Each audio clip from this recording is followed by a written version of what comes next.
dejar vuestras Biblias abiertas en Mateo capítulo 5. Estaremos meditando en los capítulos 5, 6 y 7 como último sermón en esta serie del Sermón del Monte, en la que hemos estado, he perdido la cuenta, 30, 40 domingos meditando.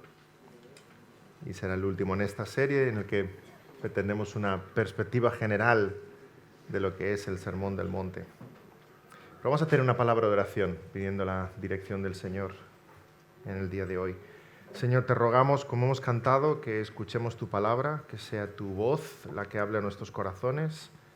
Señor, que no sea yo, que seas tú hablando a través de tu Espíritu. Que seas tú también, Señor, el que abra los ojos, abra el entendimiento y des corazones de carne, corazones que laten, que aman tus cosas. Que mis hermanos y hermanas aquí presentes estén atentos a tu voz y tú estés hablando hoy, Señor, a sus almas, grandes y pequeños, todos necesitados de tu gracia redentora, de tu perdón, de tu misericordia, de tu abrazo. Señor, perdona nuestras culpas, haznos ver nuestra miseria, nuestro pecado, nuestra enfermedad y nuestra necesidad del médico de las almas que eres tú y que corramos a tus pies. Queremos escuchar tu voz como aquellos en ese sermón del monte, sentarnos cerca de ti y escuchar tus enseñanzas, tus palabras de vida eterna. Háblanos a los corazones. En el nombre del Señor Jesús te lo pedimos. Amén. Algunos de vosotros lleváis años aquí en España, sois extranjeros y algunos de vosotros habéis solicitado la nacionalidad española, algunos la tenéis y sabéis lo que es ese proceso de venir a ser ciudadanos de un país. Cada país tiene sus requisitos y varía mucho de un lugar a otro. Por curiosidad lo estuve viendo en estos días y para la nacionalidad española se piden unos plazos de residencia legal y no tener antecedentes penales y tener los documentos en regla y un examen de castellano y uno de nacionalidad. Eso me llamó mucho la atención. ¿Qué es eso? Examen de nacionalidad. Algunos os sonreís porque ya lo habéis hecho, ¿verdad? Digo, a ver qué preguntan ahí. Y hay preguntas realmente serias, importantes, como la 2005 dice, como respuesta, que no se puede obligar en España a que alguien diga cuáles son sus creencias o su religión, es un asunto privado. Otras preguntas son más simpáticas, más festivas, como la 4024, que dice, ¿cuáles son los ingredientes de la sangría? No puede ser español si no sabe los ingredientes de la sandía. ¿Sí? Por si acaso yo no hago el examen, no sea que suspenda y me quiten el pasaporte. Me quedo como estoy. La cuestión es que cada país, cada reino, cada nacionalidad tiene sus requisitos para admitir a alguien a la ciudadanía, ¿verdad? Hay países en los cuales eres ciudadano por nacimiento, a países en los que eres ciudadano porque tus padres lo son, aunque nunca hayas pisado ese país. Hay países en los cuales hay un proceso, unos exámenes. Hay países que te dan el pasaporte si pagas. ¿De dónde quieres ser ciudadano? Y tal, pum, aquí tienes dinerito y ya te hacen ciudadano. Cada país tiene sus propias reglas. ¿Por qué hago esta introducción? Porque estamos delante del Sermón del Monte, en el cual nuestro Señor Jesucristo, el Rey, nos ha visitado y nos está dando cuáles son los requisitos del reino de los cielos. Nos está hablando de cuál es el perfil, cuál es el carácter del ciudadano del reino de los cielos, nos está dando cuál es la misión de aquellos que somos del reino de los cielos y nos está hablando de cómo debemos conducirnos en esta vida aquellos que somos del reino de los cielos. El Rey ha venido a decirnos cuál es la puerta de entrada a su reino y cómo son aquellos que pertenecen al reino. En Mateo 5 al 7 tenemos esa descripción del reino, en el Sermón del Monte, el carácter, la misión, la ética del ciudadano del reino de los cielos, de aquellos que la palabra llama bienaventurados porque pueden llamar a Dios Padre. Y el Evangelio de Mateo, es curioso, nos habla del reino y del reino y del reino. Mateo capítulo 13, las parábolas del reino. La palabra reino está en todas partes. De hecho, el libro de Mateo, el Evangelio de Mateo, es el segundo libro en la Biblia donde más aparece la palabra reino. Y es curioso, solamente le adelanta el libro de Segunda de Crónicas. Aparece la palabra reino en Mateo más que en el libro de Daniel, más que en Primera y Segunda de Reyes. El gran tema de Mateo es el reino, es el rey que ha venido, el Mesías, el ungido que estábamos esperando. Mateo habla del reino. El reino ha venido, el reino se ha acercado, el rey está entre nosotros. En el Sermón del Monte leemos continuamente que los pobres en espíritu, de ellos es el reino de los cielos, que si padecemos persecución por causa de la justicia, nuestro es el reino de los cielos, que nuestra santidad ha de ser mayor que la de los fariseos para entrar en el reino de los cielos, que busquemos primeramente el reino de los cielos, que no entrará en el reino quien no haga la voluntad del Padre. Todo eso en el Sermón del Monte. Así que tenemos aquí la constitución del reino. Así como Moisés recibió de parte de Dios las tablas de la ley grabadas en piedra y desde el monte las dio al pueblo, ahora nuestro Moisés, Cristo Jesús, recibe esa ley, da esa ley a nosotros, pero no para grabarlas en piedra, para grabarlas en nuestros corazones. El reino ha venido, el reino se ha acercado. Estamos delante entonces del sermón de los sermones, y ese es el título que le he puesto a este sermón. No, el sermón de los sermones no es el que yo estoy predicando ahora, ese no es el sermón de los sermones, es el de Jesús en el Sermón del Monte, el sermón por excelencia. Y hay sermones importantes a lo largo de la historia. Recordamos el sermón de Pedro en Pentecostés. Qué conversión, ¿verdad? 3.000 en un solo día en la iglesia de Jerusalén. Recordamos el sermón de Esteban, antes de ser lapidado, martirizado, y vio los cielos abiertos. Hay grandes sermones del apóstol Pablo registrados en el libro de Hechos.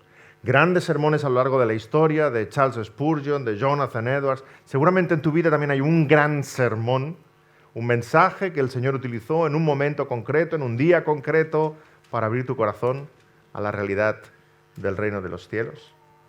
Pero si miramos la historia a vista de pájaro, este es el sermón del monte, el predicado por el Señor Jesús en ese día tan especial. Así que lo que vamos a hacer en este sermón, como conclusión de toda esta serie sobre el Sermón del Monte, es ver el Sermón del Monte a vista de pájaro. Yo espero que nadie se me maree, si tenéis miedo a la velocidad y a las alturas, porque lo que vamos a hacer va a ser pasar por encima del Sermón del Monte, de los capítulos 5, 6 y 7 de Mateo, a vista de pájaro, para verlo en perspectiva, cuál es el mensaje completo que el Señor nos está dejando aquí. Y lo primero que hace Jesús en el capítulo 5 es describir al ciudadano del reino con esas bienaventuranzas. El ciudadano del reino de los cielos. Mateo 5, del 1 al 12. El carácter, las características del ciudadano.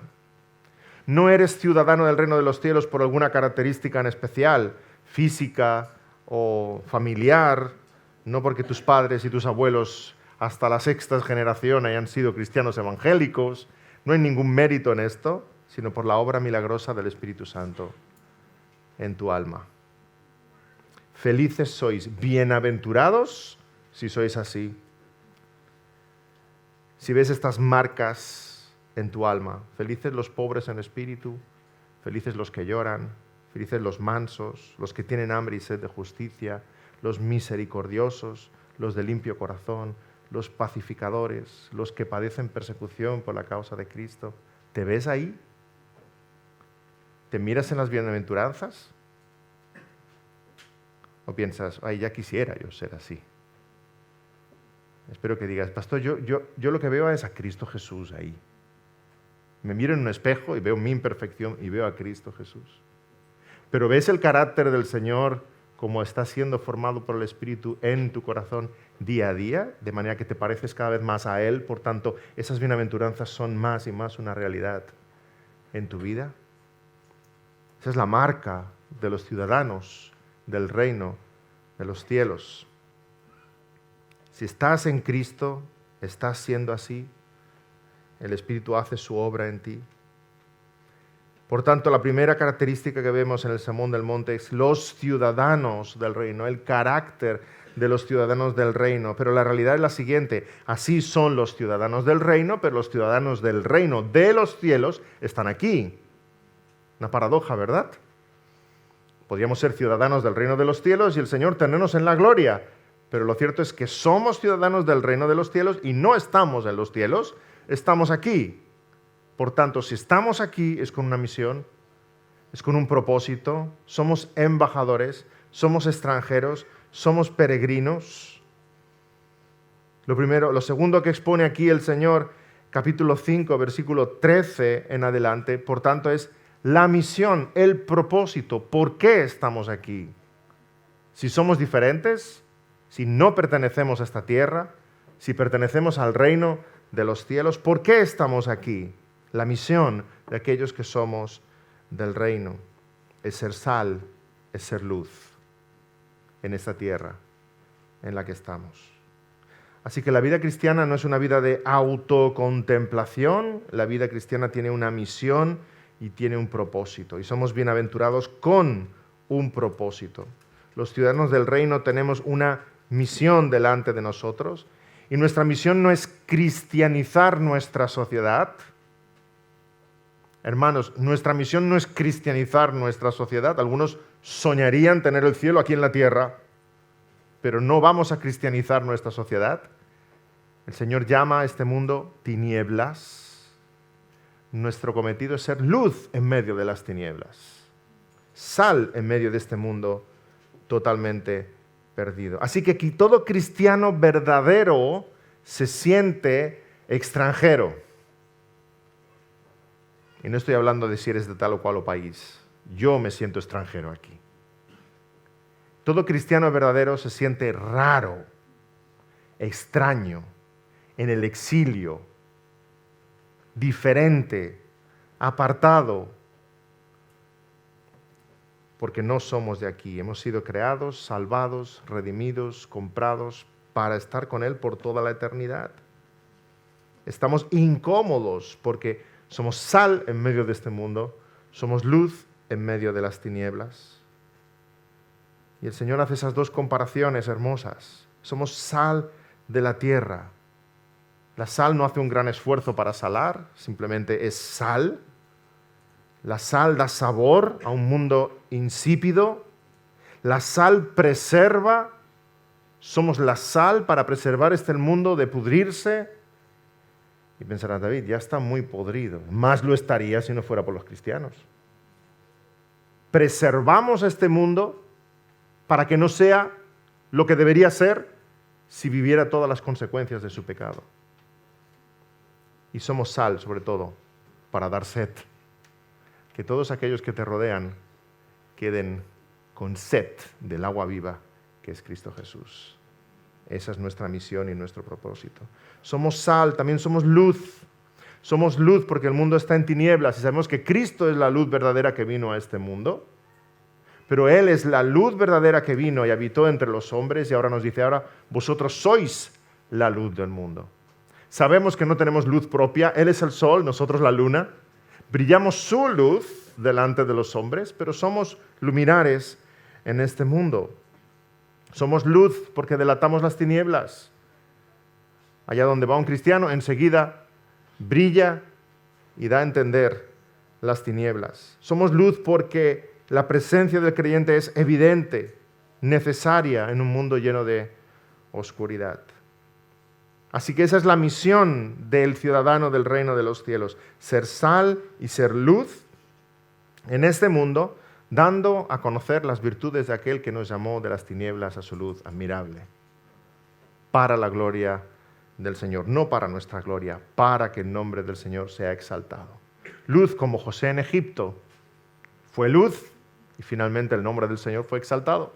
Luz como Daniel en Babilonia, él fue luz, se mantuvo delante del Señor y el nombre del Señor en Babilonia también fue exaltado.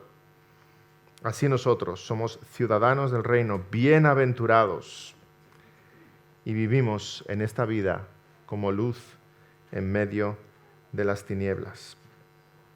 Así que en primer lugar el Señor nos expone cómo son los ciudadanos del reino. En segundo lugar, cuál es nuestra misión, Nuestro propósito, Señor, si soy ciudadano del reino, ¿por qué estoy aquí? ¿Por qué no me llevas a casa contigo? Nos tiene aquí para ser luz en medio de las tinieblas, para ser sal en este mundo. Y en tercer lugar, a partir de Mateo 5, 17 en adelante, el Señor ahí se extiende en hablarnos de la ley. O sea, el carácter del ciudadano del reino de los cielos, la misión de aquel que es del reino de los cielos, y ahora cómo debemos vivir como ciudadanos del reino de los cielos en esta tierra. Por eso el Señor se extiende ahí hablándonos de la ley.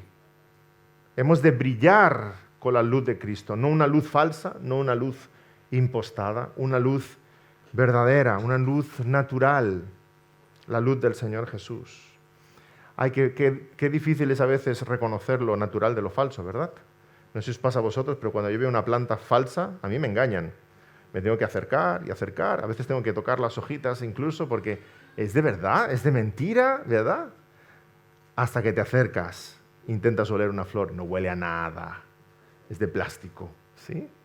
A mí me engañan, a las abejas seguro que no, ¿eh? No huele, no hay néctar, no va a sacar ninguna miel de ahí, de esas flores. A veces se parece mucho lo falso de lo verdadero, y en tiempos del Señor Jesús había una espiritualidad falsa como era la de los fariseos, pero no había nada, no había aroma ninguno. El Señor Jesús nos está describiendo una nueva dimensión de la ley. No vivimos la ley del Señor para agradar a los hombres, sino para agradar al Señor. No vivimos la ley del Señor y nos conducimos en esta vida para impresionar a nadie o una vida de apariencia, sino una realidad interior que el Señor ve. No para ganarnos al cielo, sino porque somos ciudadanos del cielo. No para ganarnos el favor de Dios, sino porque amamos a nuestro Señor. Hay una dimensión nueva, absolutamente diferente, cuando hablamos aquí de la ley, y el Señor nos expone este tema de la ley del reino.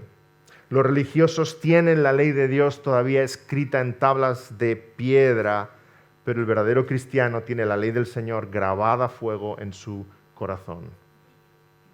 No es que tenga que obedecer al Señor, es que quiero obedecer al Señor, porque le amo, le adoro, le sirvo.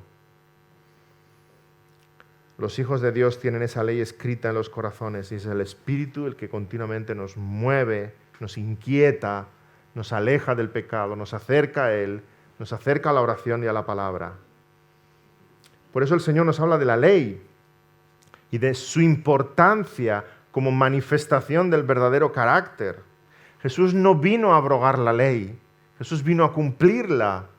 No hay tal separación entre el Antiguo Testamento y el Nuevo. Vemos ahí una continuidad. Aquello de lo que hablaban los profetas, aquello que anunciaban, Jesús vino a cumplirlo perfectamente. Él es el cumplimiento de todo. Jesús no viene a empezar algo nuevo, viene a completar todo lo que se había dicho. Así que los mandamientos del Señor siguen vigentes, pero nuestro cumplimiento no es como el de los fariseos. Nuestro cumplimiento no es como el de los escribas, que vivían una vida de religiosidad y apariencias.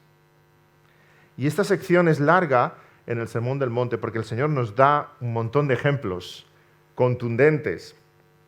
Nos habla, por ejemplo, de la limosna. Los fariseos dan limosna para ser vistos y dice que hacen sonar la trompeta cuando ofrendan.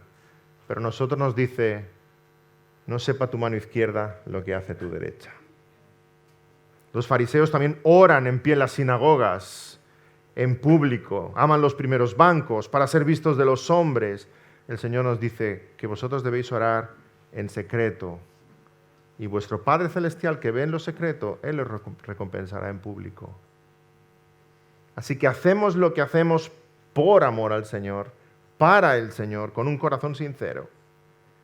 Y entonces el Señor hace referencia aquí a los mandamientos más evidentes, lo que solía decir un fariseo que él cumplía, lo que diría un fariseo del siglo XXI. No penséis que no hay fariseos hoy, hay muchos fariseos. Seguramente en esta sala hay demasiados fariseos.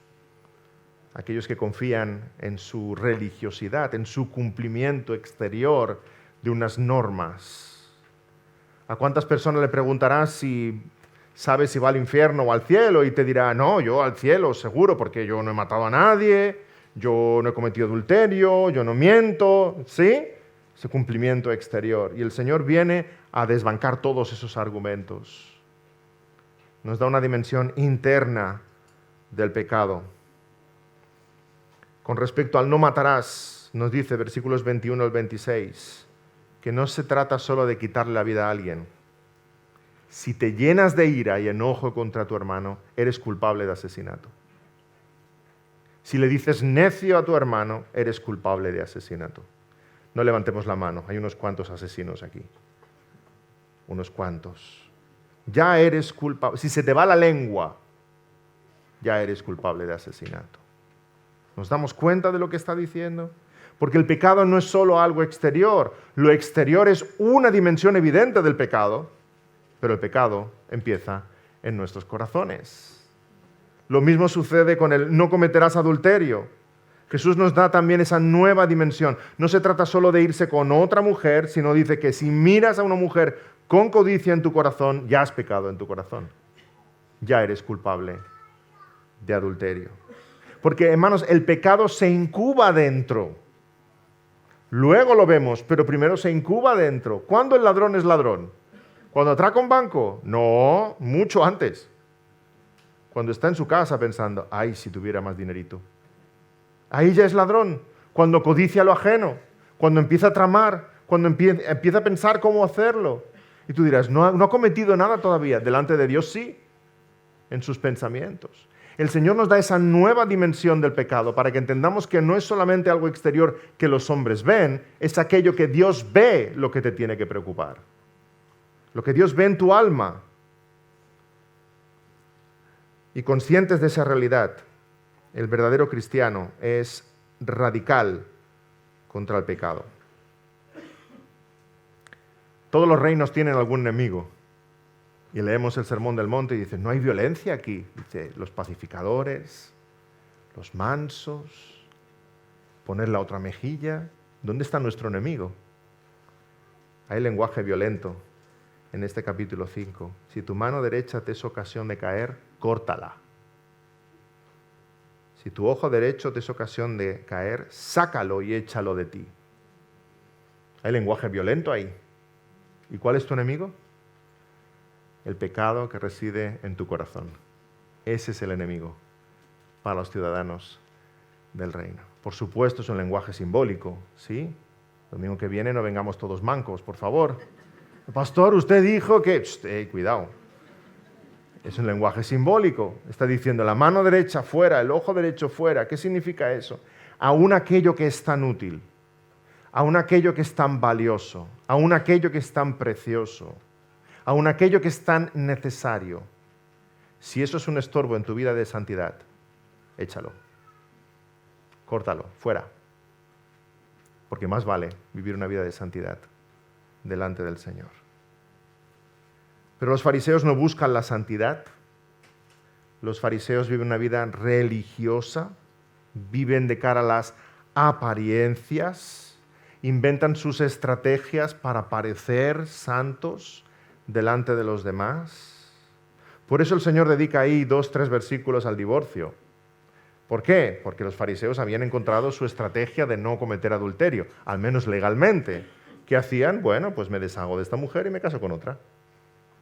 Y cuando me canse, me vuelvo a divorciar de esta y me caso con otra. Y cometían adulterio legal, ¿verdad? Entonces el Señor está poniendo el dedo en la llaga. Cuando habla ahí del tema del adulterio, acto seguido añade que aquel que se divorcia sin causa de una mujer para casarse con otra también está cometiendo adulterio. ¡Ey! Esa va por vosotros, fariseos. Que es exactamente lo que hacían.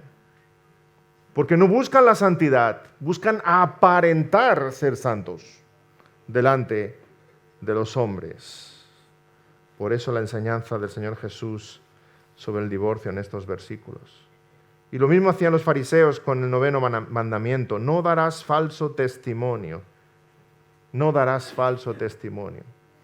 ¿Qué hacían los fariseos? Usaban de extrañísimos juramentos para luego incumplirlos. No, si yo realmente no te lo juré por Dios, yo te lo juré por el templo. No es lo mismo. Y se justificaban en sus extraños juramentos para luego decir que no estaban incumpliendo su palabra, cuando evidentemente la estaban incumpliendo. Por eso el Señor nos dice, dejaos de juramentos extraños, que tu sí sea sí y tu no sea no. Y no faltes a tu palabra, y no engañes a tu hermano, y no des falso testimonio.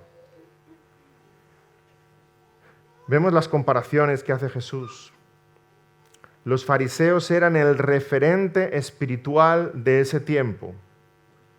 Pero Jesús dice claramente, no imitéis eso. No imitéis eso. Hay dos formas de aprender, con el ejemplo y con el antiejemplo, ¿sí?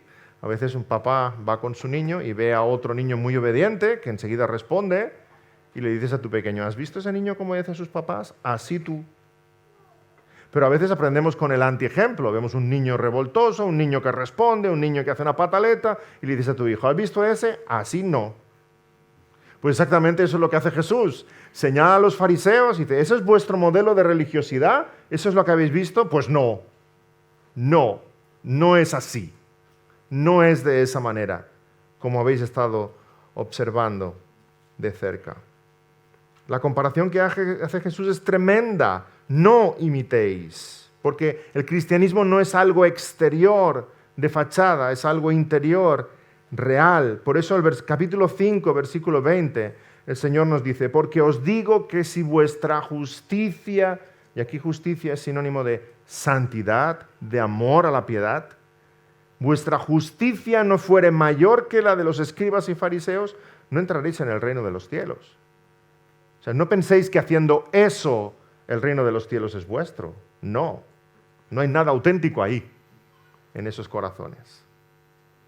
Así que no busques tu identidad como cristiano en lo que haces. No te quieres convertir en un religioso nada más, un fariseo del siglo XXI. Busca tu identidad en lo que Dios hace en ti, en lo que eres, por la gracia y la misericordia del Señor.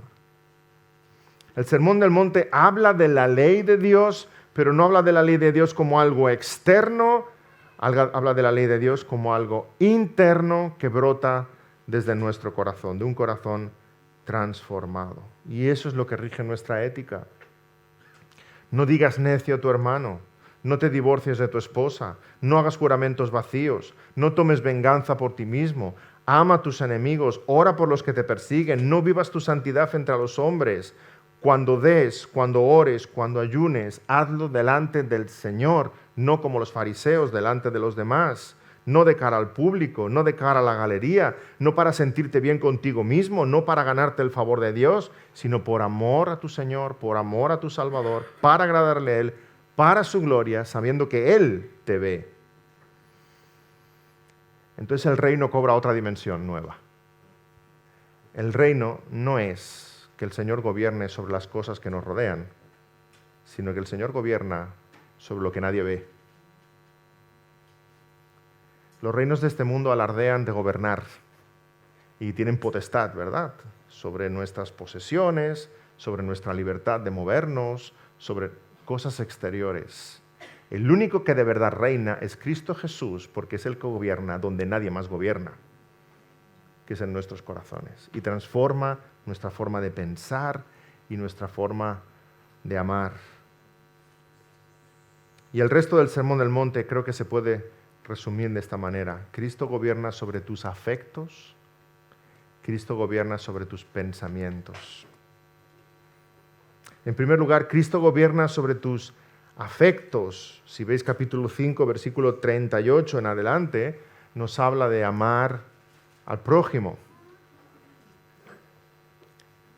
Pero nos habla de amar al prójimo de una forma curiosa. Nos habla de no buscar venganza, de no buscar el rencor. Por supuesto, sabemos que los mandamientos del Señor hablan de no robarás, no matarás, no darás falso testimonio, pero por su gracia infinita esos mandamientos han sido grabados en nuestro corazón, de manera que el cristiano ahora, por el poder del Espíritu Santo, es capaz de perdonar, es capaz de no guardar rencor. Y escucha si hay heridas en tu corazón de lo que otros te han hecho en el pasado. El cristiano es capaz, por la gracia y la misericordia de Dios, y siendo consciente de lo mucho que Dios le ha perdonado a él, el cristiano es capaz de perdonar, de no guardar rencor y de sentir una paz infinita que el mundo no puede entender. Así define el Señor ese amor al prójimo. Somos capaces de poner la otra mejilla. Eso es locura para el mundo. Somos capaces de, cuando nos piden, ir una milla más. Y eso es locura para el mundo. ¿Por qué? Porque nuestra primera confianza está en un Dios que es soberano, que gobierna todas las cosas, que rige el mundo. Y tal es nuestra confianza hacia Él, que aún siendo objetos de la traición más profunda que puedan haberte hecho, el cristiano es capaz de responder como José delante de sus hermanos cuando vinieron a él a Egipto. ¡Uy, qué fácil era vengarse!, ¿verdad? Era el todopoderoso de Egipto. Y sin embargo, ¿qué les dice? Os perdono. ¿Acaso estoy yo en el lugar de Dios? Dios es el juez, Dios es el soberano. ¿Acaso estoy yo en el lugar de Dios? Venid a mí y yo os daré tierra para que habitéis conmigo. ¿No es eso lo que Cristo Jesús hace contigo? Me has hecho mucho, te diría Jesús, mucho, pero te perdono. Y ven, tienes lugar conmigo. Ahora en Cristo podemos perdonar como fuimos perdonados. Podemos amar aún a nuestros enemigos, como nuestro Padre Celestial, que hace llover sobre justos e injustos. Así que en este Sermón del Monte Jesús expresa cómo es ese amor al prójimo, y Jesús también expresa el otro gran mandamiento, cómo es ese amor a Dios. Amarás al Señor tu Dios sobre todas las cosas. Del mismo modo nos enseña cómo amar a Dios con todas nuestras fuerzas, y nos acercamos a Él porque le amamos con oración, con ayuno, pero nos acercamos a Él buscando esa cercanía, esa amistad, ese amor con el Señor. ¿Cuántas veces se repite en este Sermón del Monte que Dios es vuestro Padre? Lo llama Padre. Por supuesto, Dios es nuestro Rey, Dios es nuestro Creador, Dios es nuestro Amo, Dios es nuestro Señor, pero Dios es nuestro Padre. Aquí expresa esa cercanía con Dios. Versículo 1, tendréis recompensa de vuestro Padre. Versículo 4, tu Padre que ve en lo secreto te recompensará en público. Versículo 8, vuestro Padre sabe de qué tenéis necesidad. Hasta 10 veces vuestro Padre. Y en el Padre nuestro que estás en los cielos. Dios es tu Padre con P mayúscula. Y me da igual si tu Padre terrenal fue un absoluto desastre. No nos compremos esos rollos psicológicos. Se lo dejamos a Freud. Dios no es una exaltación de tu Padre terrenal. Puedes haber tenido el peor padre en la tierra que puedas imaginarte. A lo mejor ni conoces a tu Padre, pero tu Padre con mayúsculas es el Padre celestial. Él es de verdad tu Padre. Te diría más aún, aunque tu Padre en la tierra haya sido el mejor Padre del mundo, no le llega ni a los tobillos a tu Padre celestial. Nunca podrás compararlo. Él es nuestro Padre que está en los cielos. Así que amamos al prójimo, amamos a Dios, que es nuestro Padre. Pero hay un tercer aspecto de esos afectos transformados por el Evangelio. No amamos al mundo. Y con esto batallan muchos jóvenes. Hay muchos jóvenes que piensan que pueden amar a Jesús y seguir amando al mundo. Pues ¿sabes qué? No amas a Jesús de verdad hasta que no le digas adiós al mundo. Ama a tu prójimo, ama a Dios sobre todas las cosas, no ames al mundo y lo que el mundo tiene que ofrecerte. Como dice el apóstol Juan, no améis al mundo ni las cosas que están en el mundo. Y en el capítulo 6, a partir del versículo 19, el Señor Jesús nos está hablando de ese afán por las cosas del mundo. ¿Y cuál debe ser tu actitud como cristiano hacia las cosas del mundo? No améis las riquezas. No os hagáis tesoros en la tierra, sino tesoros en el cielo. Jesús gobierna sobre tus afectos, como amas al prójimo, como amas a Dios y como no amas las cosas que el mundo te quiere ofrecer. Porque, hermanos, en el Edén la serpiente habló, pero la serpiente no se ha callado. La serpiente sigue ofreciendo y a Jesús Satanás lo tentó en el desierto, ofreciéndole, entre otras cosas, todos los reinos. ¿Y qué piensas? ¿Que no sigue ofreciéndote cosas a ti y te susurra cada día al oído? Sigue ofreciéndote. Por eso la exhortación contundente del Señor, no amar las riquezas. No te hagas tesoros en la tierra, sino tesoros en el cielo. No podéis servir a Dios y a las riquezas. No podéis tener dos señores. Así que el ciudadano del reino de los cielos tiene una actitud de tener su tesoro en lo alto, de modo que está por encima de las cosas terrenales. Hemos de trabajar, hemos de llevar sustento a nuestros hogares, hemos de ser responsables allí donde el Señor nos ponga, pero nuestro corazón no está ahí. Tu corazón no late detrás de las cosas de este mundo. No estás soñando hacer más grandes tus graneros, como dice aquella parábola del Señor. Pero la ansiedad no solamente viene por ahí. Nuestras ansiedades vienen muchas veces porque queremos tener algo que no sabemos si vamos a conseguir, pero por otro lado porque tenemos algo que no queremos perder. Y al final es amor por las cosas terrenales igualmente. Por eso el Señor nos habla de no amar las riquezas y el Señor luego nos habla de qué tenéis ansiedad. ¿Qué pensáis que os va a faltar? ¿Habéis visto los pájaros del cielo? ¿Habéis visto los lirios del campo? ¿Cómo se visten? Ni Salomón con toda su gloria. ¿Y no los viste el Señor? ¿Y vosotros? ¿Qué teméis? Vuestro Padre sabe de qué tenéis necesidad. ¿O no resume eso todas nuestras ansiedades? A veces queremos y no sabemos si conseguiremos. A veces tenemos y no queremos perder. El cristiano está por encima de las cosas terrenales, porque sabe que su Padre Celestial tiene cuidado de todo. La gracia de Dios, hermanos, nos transforma desde dentro. Amamos a Dios, amamos al prójimo y no amamos las cosas de este mundo porque nuestro corazón se llena de una profunda confianza en el poder y la provisión de Dios.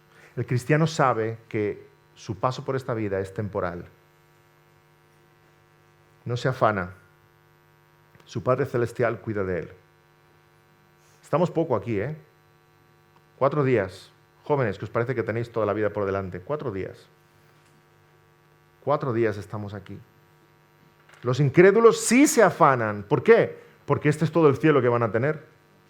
Como no hagan su palacio aquí, no lo van a tener en ninguna parte. Esto es lo mejor que ellos van a vivir. Pero el cristiano sabe que esto es lo peor que va a vivir, que nos espera la mansión celestial y una vida eterna. Por eso el Señor dice, capítulo 6, versículo 33, buscad primeramente el reino de Dios y su justicia. Esa es tu prioridad en tu corazón, el reino de Dios y su justicia. Y lo demás, añadido será. No nos afanemos, nuestro Padre sabe de qué tenemos necesidad.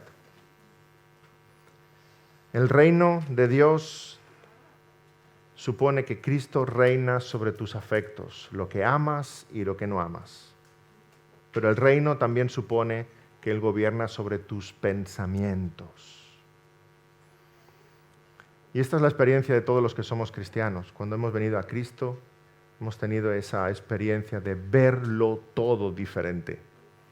El Señor cambia nuestra forma de ver las cosas, cambia nuestra mentalidad, nos da unos nuevos ojos, una nueva forma de pensar, una nueva forma de ver la vida. ¿Y sabes lo primero que eres capaz de ver que antes no veías? Tu propia miseria, tu propio pecado. Porque el incrédulo es ciego a eso. Es impresionante. Nunca ve su propia falta, siempre es culpa de los demás, pecado de los demás, ¿verdad? Pero lo primero que vemos cuando la gracia del Señor nos inunda es nuestro propio corazón, nuestras propias faltas. Uno de los efectos más impresionantes del pecado es cómo es capaz de cegar, y uno de los efectos más impresionantes de la gracia de Dios es cómo nos deja ver. Absolutamente. Por eso nos damos cuenta de que no es a los demás que hemos de juzgar, sino en primer lugar a nosotros mismos. De ahí la enseñanza del Señor. Quita la viga de tu propio ojo. Entonces podrás ver para ayudar a tu hermano. Y eso a muchos les lleva a la pasividad. Ay, es verdad, hasta que no quite la viga de mi ojo. Pero son 2 ordenanzas, 2 órdenes del Señor. Tienes 2 trabajos. Quita la viga de tu ojo y entonces quita la mota, la hierba del ojo de tu hermano. Ahora sí puedes ver. Y cuando ves en primer lugar tu pecado y puedes asistir a tu hermano, te das cuenta de que no es en el hombre en que debes confiar. Solamente en Dios que puedes confiar. Cuando ves claramente dejas de confiar en ti mismo. Y voy a decir algo muy impopular que escuchamos 1000 veces cada semana. No creas en ti mismo. Porque escuchamos lo contrario, ¿verdad? Cree en ti mismo, sigue lo que dice tu corazón. Por favor, no creas en ti mismo. Estás equivocado y te engañas. Engañoso es el corazón más que todas las cosas. Nos deja ver el Señor que nuestra realidad está llena de pecado y de maldad y que es en Él en que debemos confiar. Ahora sí somos capaces de acudir al Señor. Por eso el Señor dice, pedid y se os dará. Llamad y hallaréis y se os abrirá, porque todo aquel que pide recibe, el que busca halla y al que llama se le abrirá. Ese discernimiento espiritual es un milagro de Dios en nuestras vidas. Sabes que la bondad no está en ti mismo, está en Él. La sabiduría no está en ti mismo, está en Él. La medicina es Él para nuestras almas. Así que ven al Señor Jesús y cuando vengas al Señor Jesús comprobarás que su bondad es infinita y cómo te recibe como el padre del hijo pródigo, con los brazos abiertos, corriendo hacia ti, lleno de gracia y de perdón. Y ahora con Cristo, Él cambia nuestros pensamientos, somos movidos por el Espíritu y podemos vivir una vida agradable delante del Señor. El ciudadano del reino hace bien a su semejante, Mateo 7:12. El ciudadano del reino escoge la puerta estrecha, versículos 13 y 14. El ciudadano del reino reconoce a los falsos maestros que le quieren apartar del camino, versículos 15 al 20. El ciudadano del reino ve transformados sus afectos, sus pensamientos, porque ante todo conoce a Dios y más que nada, no solamente conocemos a Dios, es que Dios nos conoce a nosotros. Dios nos conoce a nosotros. Si tienes hambre de Dios, si estás considerando el cristianismo, si quieres empezar a seguir a Jesús, has de saber que el cristianismo no es algo exterior, no es algo de fachada, no es algo estético. A los hombres los puedes engañar. A los pastores lo tiene fácil. Nos puedes engañar. A Dios jamás. Y la realidad del Evangelio tiene que ser cierta en tu corazón. No se trata de cumplir con unos requisitos. Se trata de una relación verdadera con el Señor Jesucristo, de reconocer tu pecado, de acudir a Él, de pedir perdón, de abrazarte a la cruz como tu única esperanza. Una fe viva que trae frutos verdaderos, una fe viva que abunda en obras de justicia. Así como un árbol vivo produce frutas abundantes, del mismo modo una fe auténtica produce frutos para la gloria de Dios. Mateo 7:21. No todo el que me dice Señor, Señor entrará en el reino de los cielos, sino que aquel que hace la voluntad de mi Padre que está en los cielos. Y quisiera acabar con este sermón y con esta serie allí donde empezamos, Mateo 5:1.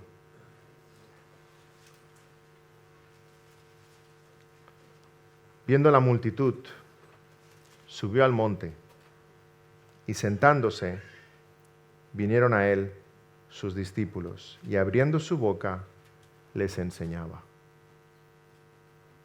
Es fascinante, hermanos, un monte, Jesús, los discípulos acercándose, Jesús hablando.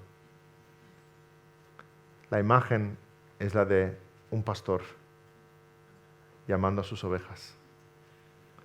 Y si tú estuvieras allí, seguramente escucharías la voz de Jesús y tu corazón daría un vuelco y dirías, yo soy una. Irías donde Él está para sentarte a sus pies y escuchar sus palabras. Juan 10:27. Mis ovejas oyen mi voz y yo las conozco y me siguen. Y yo les doy vida eterna y no perecerán jamás, ni nadie las arrebatará de mi mano. Y tal vez estés pensando, sí, David, pero, ¿sabes? No estoy de acuerdo del todo. Creo que vas a tener que repetir el sermón. Porque estás diciendo algo que creo que es diferente a lo que Jesús dice. A mí me parece, al leer el Sermón del Monte, que lo que Jesús dice es todo lo que hemos de hacer para poder ser ciudadanos del reino. Y tú me estás diciendo que los ciudadanos del reino hacen todo esto. ¿Es esto una invitación o es una descripción?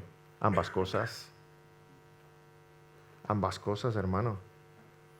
Ambas cosas, ¿sabes? Porque la voz del Señor es mucho más poderosa de lo que nosotros pensamos. En el Génesis, Dios dijo, sea la luz. Si tú y yo lo dijéramos, sería solamente un buen deseo, pero seguiríamos a oscuras, ¿verdad? Pero Dios dice, sea la luz, y no es solamente un buen deseo, es una orden, y fue la luz. Cuando Jesús está delante de la tumba de Lázaro, todavía con las lágrimas corriendo por sus mejillas, Jesús mira la tumba, dice que aparten la piedra, y mirando dentro, dice, Lázaro, ven fuera. Hermanos, eso no es solamente una invitación.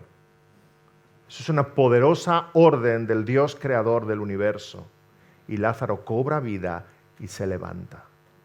Así que en el Sermón del Monte Jesús no solamente nos está invitando, sino que el simple hecho de que Jesús pronuncie esas palabras nos está dando vida y nos está dando la realidad de todo lo que está describiendo. Cuando Él nos llama bienaventurados, no está diciendo que cumpliremos unas normas para ser bienaventurados, sino que ya somos bienaventurados porque somos suyos y vamos a vivir una vida de acorde a lo que Él está describiendo. En su voz hay poder, hermanos. El Sermón del Monte no solamente es una serie de bienaventuranzas, Él nos hace bienaventurados con sus palabras. Todo lo que somos es gracias a Él. Y todos los que somos de Él somos invitados a vivir siendo luz, pero llenos de su poder para ser luz. Así que pregúntate, ¿eres tú uno de los que escuchan su voz y se acercan a Él? ¿Eres uno de los que se sientan a sus pies? ¿Eres uno de los transformados por su gracia? ¿Eres un ciudadano del reino de los cielos? ¿Tienes un pasaporte de oro que nada puede destruir? ¿Es Dios tu Padre? ¿Es la Biblia tu ley? ¿Es la cruz tu bandera? ¿Es Jesucristo tu Rey? ¿Eres tú uno de los que pertenecen a la patria celestial, ciudadano del reino de los cielos? Jesús dijo, todo aquel que el Padre me da vendrá a mí, y el que a mí viene no le echo fuera. Así que ven a Cristo. Amén. Oremos. Señor, que sea una verdad en nosotros, que vengamos a ti. Señor, aquellos presentes que puedan estar aún llenos de dudas, que vengan a ti, que acudan a ti porque tú tienes perdón para almas atribuladas. Tú, Señor, eres nuestra seguridad, nuestra certeza, nuestra roca, nuestro baluarte, nuestra columna. Señor, que nos aferremos a ti, que nos abracemos a la cruz como lo único inamovible en esta tierra. Te rogamos, Señor, que tú produzcas fe en todos los presentes, que aquellos que aún no creen acudan a tus pies para escuchar palabras de vida y crean que tú eres el Cristo, el Mesías, el Hijo de Dios hecho carne, nuestro Rey que había de venir. Y siguiéndote a ti, Señor, somos parte de ese reino indestructible que nada podrá mover.